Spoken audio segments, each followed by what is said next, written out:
Buenas noches, amigos y amigas. Estamos aquí en el segundo video, en la segunda reacción, y también vamos a hablar de Independiente. Acaba de terminar el partido entre Lanús y Flamengo y la verdad que tengo ganas de dar mi opinión respecto al partido. La realidad es que sorprende lo de Lanús, cómo empezó incluso a lo Racing en 2024 a minorar a los equipos brasileños que enfrenta. Lo hizo contra Atlético Mineiro, lo hizo con Fluminense, donde incluso le empata el partido en el Maracaná y le gana en la ida agónicamente con ese gol de Marcelino Moreno por la Sudamericana pasada.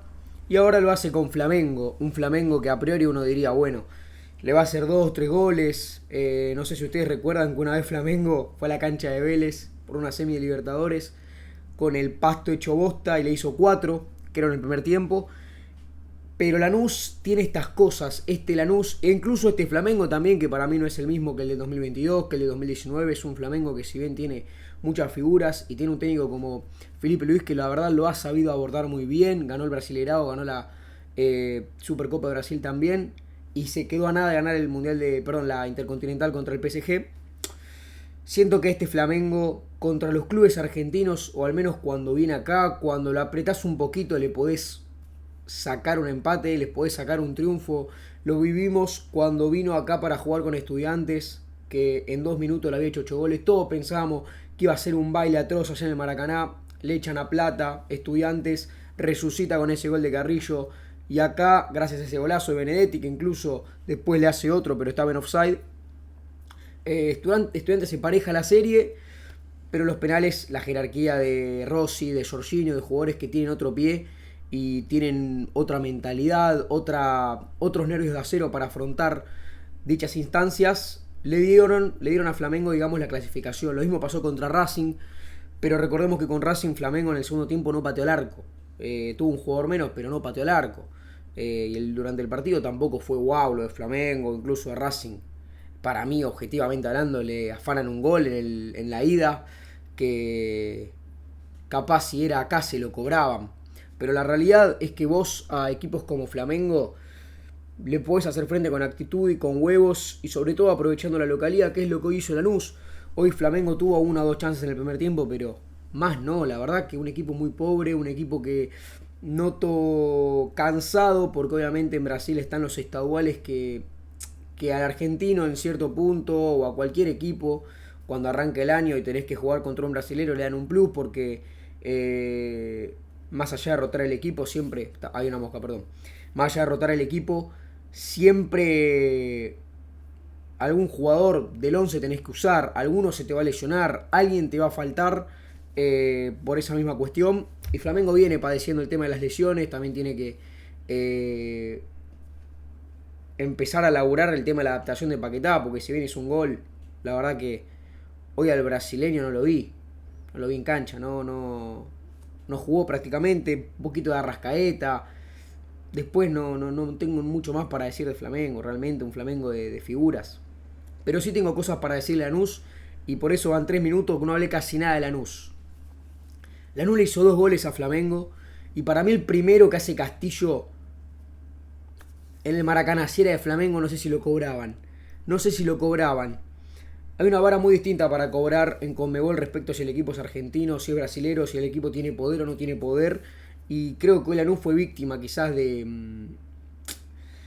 no un robo, pero sí una cuestión de perspectiva que en cierto punto es gol para un equipo y es offside para el otro. Yo siento que estaba habilitado. O sea, si la cámara está así, ¿por qué es? Está habilitado. Es como la pelota que se va afuera en Racing Vélez. Que quizás uno cuando ve la cámara dice, no, pero la cámara está en diagonal. Y bueno, acá pasa lo mismo. Y sin embargo, si bien la cámara estaba en diagonal en Racing Vélez, la pelota se fue afuera y no cobraron el gol de Vélez en cuartos de la Copa pasada. Entonces, me parece que hay que tener también un poco la lógica, hay que mantener la lógica de la perspectiva de la cámara también para cobrar si es gol o no. Y nada, elegir bien a los jueces porque según vi, este árbitro no tenía experiencia. Igual para mí arbitró bien, más allá de eso arbitró bien el juez. Pensé que iba a ser un partido un poco más polémico, pero no, la verdad que muy tranquilo.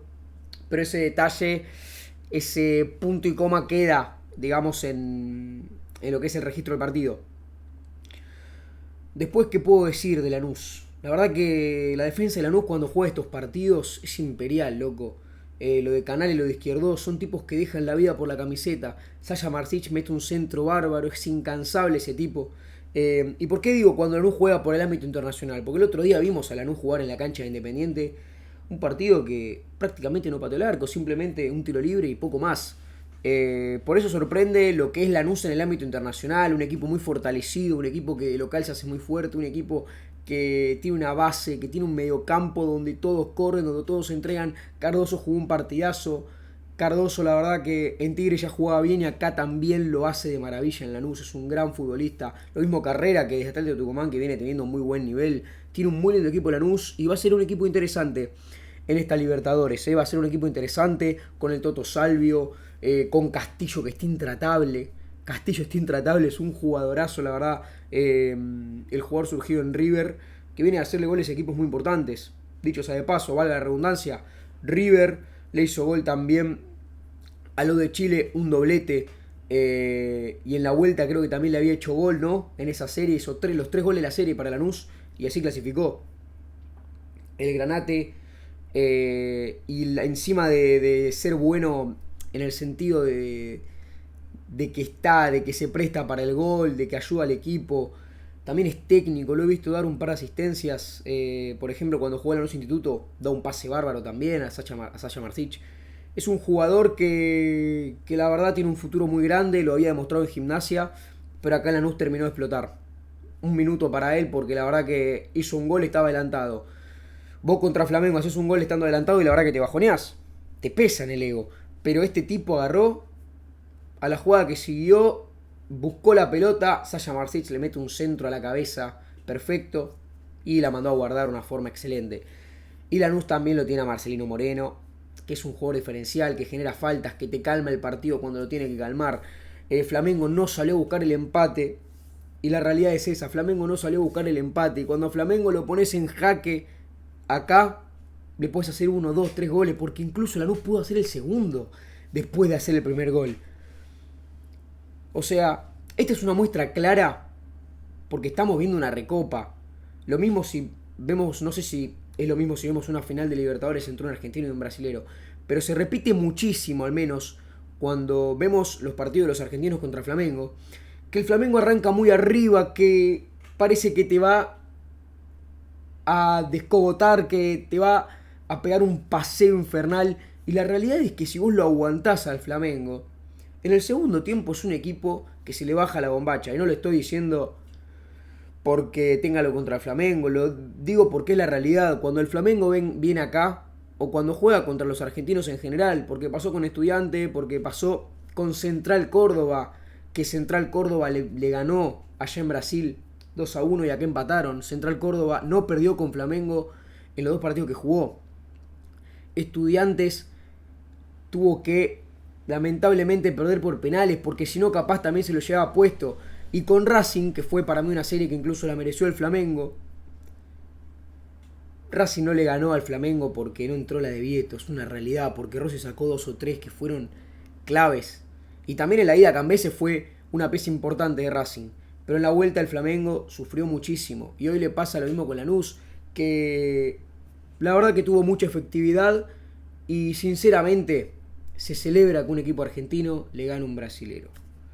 Es más, por eso me pongo la remera esta marrón, porque combina un poco con el Granate y da muestra de que yo quería que gane Lanús, porque sinceramente creo que a La Plata se le puede combatir, ¿no? No sé cómo explicarlo, se la puede combatir con huevos, se la puede combatir con amor a la camiseta, con amor propio de decir, estoy jugando una recopa, estoy jugando una semi, unos cuartos de final de Libertadores contra el equipo más caro de todo el continente, vamos a ganar. Flamengo, el plantel del Flamengo recién lo vi, vale 230 millones de dólares. El de Lanús vale menos de 50. Y Lanús tiene un par de jugadores de experiencia, un par de jugadores grandes, un par de jugadores que vinieron a retirarse. El año pasado Lanús tenía a Laucha Costa, no olvidemos eso. Y Lanús le ganó al Mineiro, que es otro equipo que también gasta mucho, le ganó al Fluminense, que es el Fluminense, el mismo Fluminense que llegó a semi del Mundial de Clubes. Y le ganó ahora al Flamengo de local y falta la vuelta. ¿Qué es lo que siento yo que en la vuelta Lanús, si se para bien, lo puede aguantar, como hizo Racing.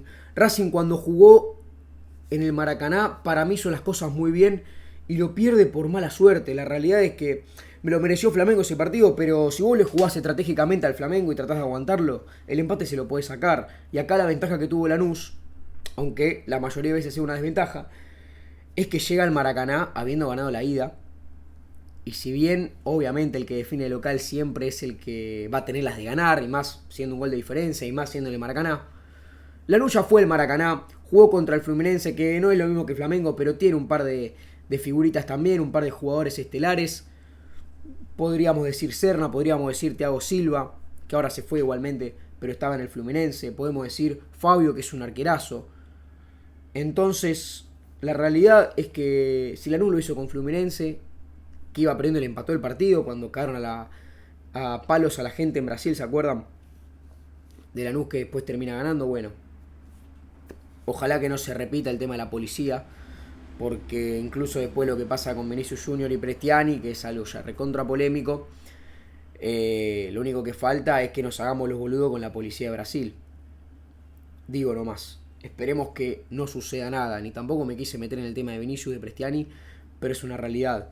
Esperemos que en la vuelta no pase nada con los argentinos, como siempre suele pasar en Brasil, sobre todo en el Maracaná las últimas veces, también en Mineiro, con River, con Godoy Cruz. Esperemos que esté todo tranquilo en ese caso y que no tengamos que acceder a una especie de doble vara para hablar de un tema y hablar del otro, porque para el tema del racismo hay un control que es absurdo. Uno hace un gesto de mono o hace algo o dice algo con la camiseta tapada que no sabes qué es lo que dice y ya te la mandan a guardar. Ya sos sancionado, ya tenés derecho de admisión, ya la UEFA te prohíbe jugar 10 partidos de la Champions League, que es lo que puede pasar con Prestiani. Pero cuando la policía te caga palos, la Conmebol no hace nada, no le pone restricciones a la policía, no le pone restricciones a la Asociación del Fútbol Brasileño, la CBF, perdón. Entonces hay que ser también un poco criteriosos con eso, ¿no? Así que nada, yo, si doy mi voto de confianza, creo que está muy difícil que Lanús gane la Recopa, porque el Flamengo se hace muy fuerte de local.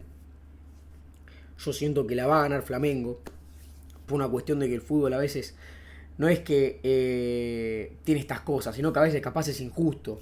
Y capaz lo que tiene Flamengo es que se despertó, sus jugadores se despertaron con ganas de salir a bailarte y te gana 2-0, 3-0, todo depende del día, todo depende del contexto. Ahora, si Lanús le sale a jugar parado, sin duda le puede ganar la Recopa a Flamengo, pero yo siento que lamentablemente la va a ganar Flamengo, y no es por desestimar a Lanús, que a mí me parece un gran equipo, un equipo muy regular, que la verdad tiene mucha actitud y hoy se demostró, así que queda claro, con huevos y actitud al Flamengo y a cualquier equipo de Brasil se le puede ganar, como pasó también con Liga de Quito, que le ganó 3-0 al Palmeiras. El tema es que, como digo, si salen inspirados a la cancha, estos tipos te hacen 3, 4, 5 goles, no les cabe una, y tiene mucha jerarquía el Flamengo como para hacerlo y un gran técnico, así que hay que ver qué es lo que pasa.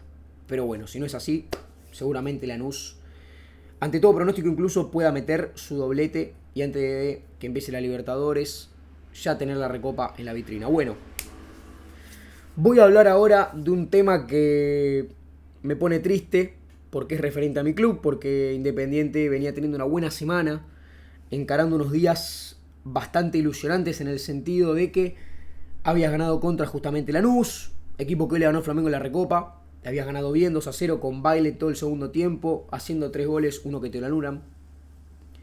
La manchita de la roja de Cabral, la verdad que en ese momento capaz no importaba porque si bien es tu 10, vos ganaste. Después pasan los días, los resultados se te dan para quedar segundo. Y ayer, o mejor dicho, antes de ayer, porque este video lo voy a subir ya pasadas las 12, Independiente acuerda de palabra la llegada de Maximiliano Gutiérrez, un extremo polifuncional, muy creativo, a mi gusto, un jugador que estaba empezando a hacer las cosas muy bien, al menos en esta temporada de la Liga Chilena, también en la anterior, le había hecho un gol a Estudiantes cuando jugó por Libertadores, me parece, en 2024, si no me equivoco, que ganó Huachipato 4-3. Y venía de hacer 3 goles en sus primeros 3 partidos en este torneo. Le había hecho gol a lo de Chile, no sé a quién más. Pero es un jugador que en definitiva gusta porque si bien no es lo que merece Independiente, quiero recaer siempre en esto, Independiente merece otra jerarquía, no todo el tiempo jugadores de Huachipato, de Toluca, de Grupo Pachuca, del León, no. Y tampoco jugadores que se vayan a pagar en cuotas, que sean semestrales, que tengamos que esperar, porque después te hacen juicio. Después pasan las dirigencias y las que hicieron esos negocios se lavan las manos. Y esto es lo que iba a pasar con Gutiérrez, porque recién se arranca a pagar en 2027 ya con otra dirigencia, después de las elecciones. Pero yo la verdad que estaba un poco feliz porque bueno, llegaba un jugador que le podía aportar algo distinto a Independiente después de las salidas de Tarsi y de Ruiz. Yo la verdad que lo miré con ojos positivos, si bien son 2 palos por el 50% de pase. Es bastante, realmente bastante. Ruiz valió menos al Necaxa y Ruiz era el máximo gambeteador del torneo argentino. Este pibe fue convocado a la selección de Chile, pero es una apuesta. No demostró nada en el fútbol argentino. Cuando vos demostrás algo en el fútbol argentino, sos jerarquía, como lo era Ruiz, como lo pudo haber sido Santi López si volvía, por ejemplo, en julio del año pasado, pero después se pinchó. Como lo puede ser Taborda, y sigue jugando así en Barraca Central. Bueno, me voy de tema. La cuestión es que Independiente recibe el día de ayer, durante la tarde, la inhibición.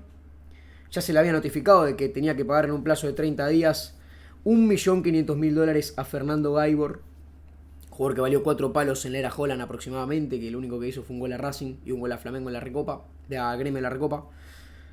Después un par de asistencias, un par de cosas más y se fue sin pena ni nada de gloria. En realidad sí, pena sí, porque la verdad que hoy nos deja esta deuda que es, por la actualidad de Independiente y por lo que ya debe Independiente, prácticamente, no sé si impagable, pero les diría la palabra irreversible. Porque es como lo de San Lorenzo con el fondo suizo, obviamente que un poquito menos, pero es una inhibición que te arruina lo que queda del mercado de pases. Y Quinteros quería reforzar al equipo con al menos un jugador más, un atacante más. Lo necesitas porque si bien no jugás Copa y lo único que tenés es el torneo de la Copa Argentina, tenés que intentar reinventártelo con algún que otro jugador para tener recambio y saber que vas a pelear el campeonato. Ni esa garantía tenés. O sea, vos hoy le debés 7 partidos sin público a la Conmebol. Le tuviste que pagar $250.000 a la Conmebol como multa por lo ocurrido con la U de Chile. Hoy debés a tu gente un campeonato local porque hace 23 años no lo ganás. Y encima le debés $1,5 a Gaibor porque te exigió reclamos salariales. No le pagaste la deuda que tenías con él. Pensaste que el juicio se iba a hacer en el 2050 y ahora el TAS te arruinó la vida. Y no es que te arruinó la vida mal, porque todos sabemos que la justicia tiene que hacerse. Acá si vos hiciste las cosas mal, tenés que recomponerte. Y esto no es culpa exclusivamente de esta dirigencia, es de la anterior. Estamos hablando de sucesos, estamos hablando de sucesiones, de deudas, de cuestiones, conflictos que se heredan de anteriores dirigencias. Entonces, este año de elecciones, el hincha de Independiente tiene que saber muy bien a quién va a votar. Muy bien a quién va a votar. Porque vos no puede ser que estés por fichar a un jugador en el mercado de pases y tengas que esperar por pagarle una inhibición a un ecuatoriano que le diste la 10, que llegó después de ganar una copa como la Sudamericana y no te dio nada, porque Gaibor le diste la 10 y no te dio nada, más que un gol a Racing y un gol al Gremio en partidos que no ganaste. Una copa, la del Gremio no la ganaste y el clásico a Racing lo perdiste. O sea, no sirvió de nada lo que hizo Gaibor en Independiente. Y encima le debes $1,5. Entonces, esto no es de esta dirigencia, ya lo sé. Por eso mismo le digo a esta dirigencia, si al final terminan trayendo a Gutiérrez, no le dejen el pago a la otra dirigencia.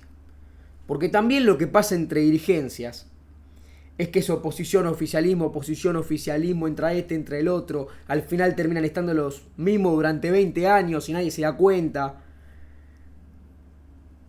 Y lo que hereda una dirigencia u otra, también lo hereda el hincha de Independiente, que está podrido de ver miseria tras miseria, año tras año. Entonces, quería hacer ese descargo. Pero bueno, veremos qué es lo que sucede con Gutiérrez, veremos qué es lo que sucede con Independiente. El Rojo enfrenta a Independiente Rivadavia este sábado a las 5 de la tarde, un partido importante, chivo, un partido que Independiente deberá ganar en definitiva si quiere seguir construyendo este sendero de puntos para no solamente clasificarse a los playoffs, que es algo primordial, necesario, a más no poder, e Independiente tiene que estar mínimamente en el top 4, teniendo en cuenta que va a jugar menos partidos que el resto de los equipos, teniendo en cuenta que tiene un poco de recambio a comparación de otros equipos, y teniendo en cuenta que River y Boca no están bien, teniendo en cuenta que Racing juega Copa, que San Lorenzo juega Copa y ellos tampoco están bien, teniendo en cuenta que Estudiantes le están sacando hasta el técnico, le van a sacar hasta el presidente Estudiante, decía así. Y teniendo en cuenta que para mí el único real adversario que podés tener, porque está en la misma que vos, y incluso ni siquiera voy a decir que está en la misma que vos, porque le sacaron a Máger Carrizo, le sacaron un par de jugadores y tiene que empezar a rearmarse con lo que tiene, que es Pellegrini, Valdés, con los pibes, son buenos jugadores los que tiene Vélez. Y tiene un muy buen técnico también, pero a lo que voy es que le sacan a la máxima figura del año pasado, y también a Galván, justamente es Vélez. Ese para mí es el máximo candidato o el máximo adversario que vas a tener. Al menos en la fase inicial. Después obviamente está Central, está Independiente Rivadavia, que a ver, empezó bien, pero juega a Libertadores. Independiente Rivadavia. Está Tigre, que va a jugar la Sudamericana. Entonces todos los equipos que arrancaron bien juegan la Copa y se pueden caer. Tenés la obligación de hacer las cosas como corresponden. Tenés la obligación de pagarle esa deuda a Fernando Baibor para poder incorporar. Y tenés la obligación, vos como hincha, de hacer las cosas bien en diciembre cuando vayas a votar. Mando un abrazo y nos vemos en el próximo video.